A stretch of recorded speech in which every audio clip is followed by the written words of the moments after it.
All right, babies. It's that time again. Oh, yeah.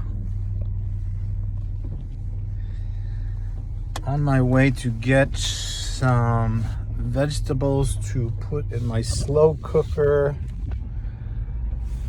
And I'll be eating that all week with rice and a turkey I'm about to bake.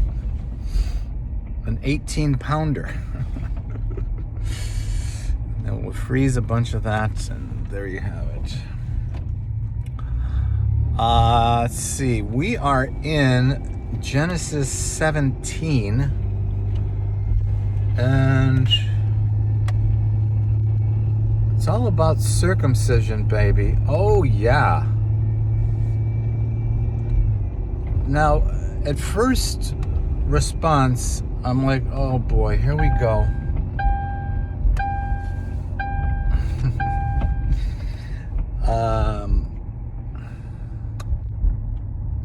More ancient ritual behavior. And I have a really low tolerance for that, in case you didn't notice. However, in this case, because it can and usually is, from a Christian perspective, seen as I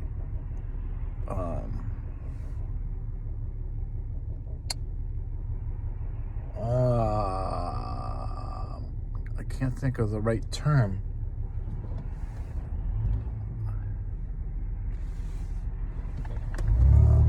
A type, I guess, of what is to come, being Jesus's flesh being pierced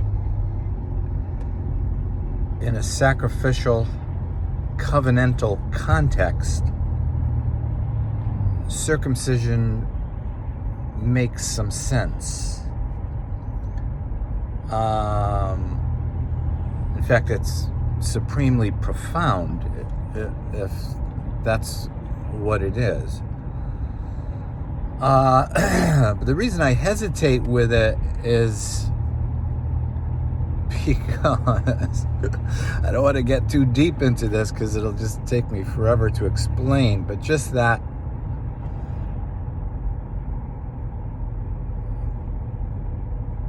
it's unclear to me how these practices began in Israel. Like, did Israel adopt animal sacrifice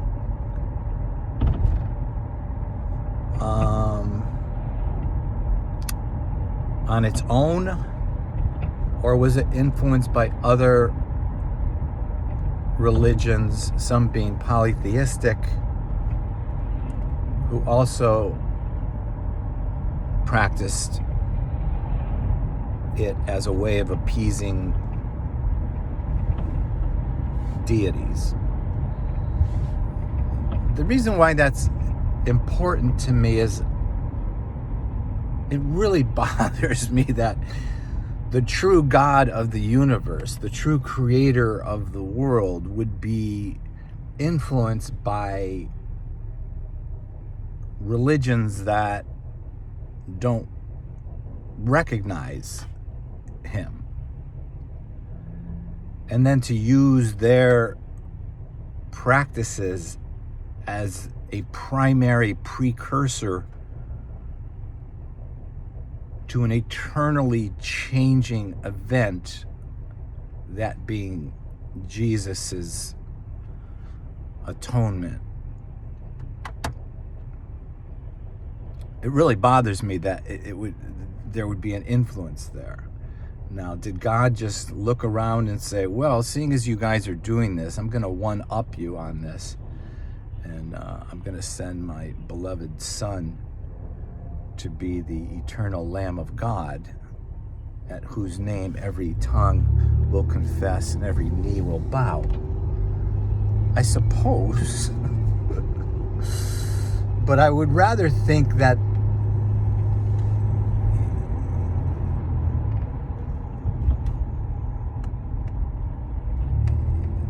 these other religions were copying Israel.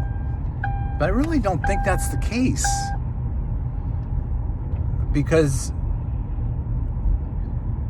historical data shows that, these types of practices really didn't start any sooner than, at least from the beginning of Israel, any sooner than 800 BC.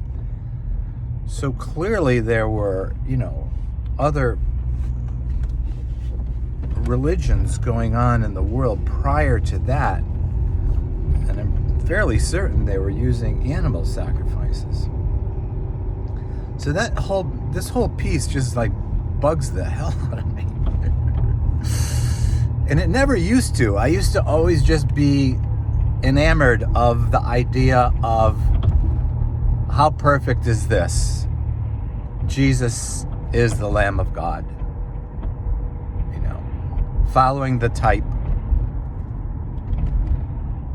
in the Old Testament. His blood is shed for the remission of sins. Not so much saving us from the wrath of God, but saving us from ourselves and giving us access to God. And I've always just loved that, and I still love it. But the origins of it are just really bugging the hell out of me. So this Genesis 17 is bringing up all those questions and doubts. And so I'm just laying those before God in my usual manner, saying, what the F, baby? And expecting an answer. So that's that. Feeling good. We're on the verge of a new year. Couldn't care less about calendar years. I just as much as I have a disdain for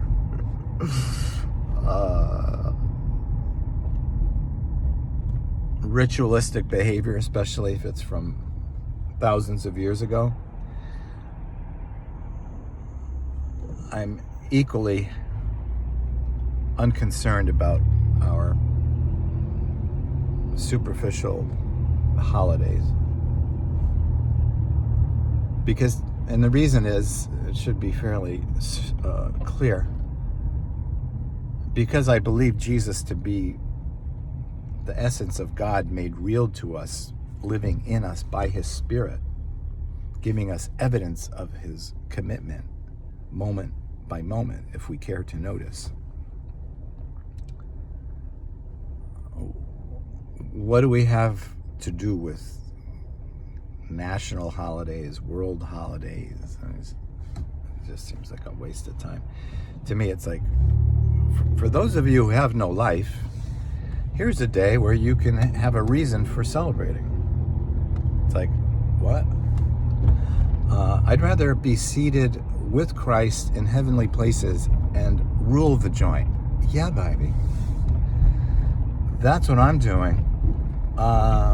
So now I'm about to go see my girlfriend at GNC. Yes, I go there whenever I'm not working.